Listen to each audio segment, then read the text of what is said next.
उगाची भीतोसी भय हे पळू दे, जवळी उभी स्वामी शक्ती कडू दे.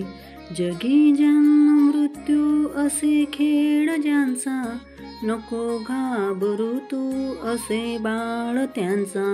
अशक्य ही शक्य करतील स्वामी. श्री स्वामी समर्थ. जय जय स्वामी समर्थ.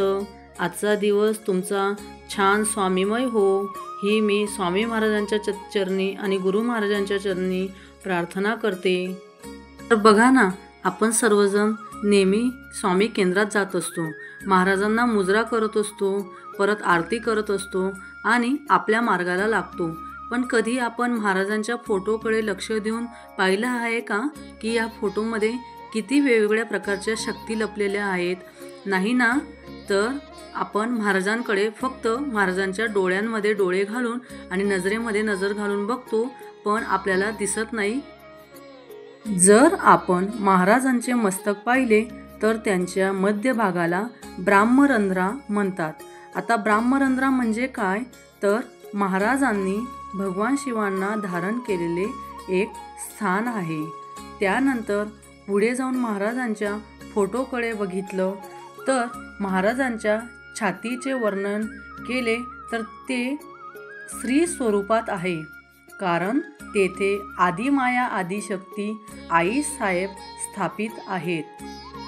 अजून पुढे जाऊन महाराजांच्या पोटाकडे बघितले तर तेथे भगवान गणपतींचे स्थान आहे. तर आपले महाराज गणपती सुद्धा आहेत.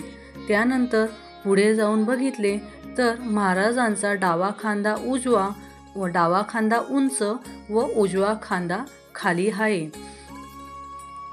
महाराजांच्या शरीराच्या उजव्या भागात रुद्र व डाव्या भागात माता शक्तीचे प्रतीक आहे. तर अशा वेगवेगळ्या स्वरूपात आपले महाराज, त्यांनी त्यांची शक्ती एकत्रित करून आपल्याला असे दर्शन दिलेले असते. त्याचप्रमाणे पुढे जाऊन जर महाराजांच्या फोटोकडे अजून व्यवस्थित बघितले तर आपल्याला एक गोष्ट लक्षात येते की महाराजांच्या डोक्यामागे पाहिले तर आपल्याला 3 वलय दिसतात. हे वलय म्हणजे सत्व, रज, तम या गुणांचे प्रतीक आहे. याच्यावरून आपल्याला असे लक्षात येते की आपले महाराज म्हणजे त्रिगुणांचे अंश आहेत.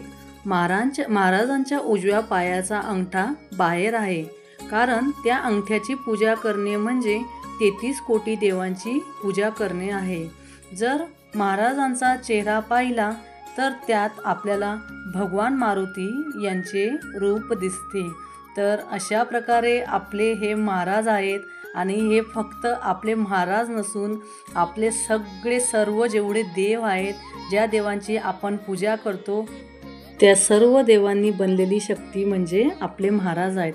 तर मग विचार करा की आपण कोणत्या शक्तीचे सेवेकरी आहात बरं?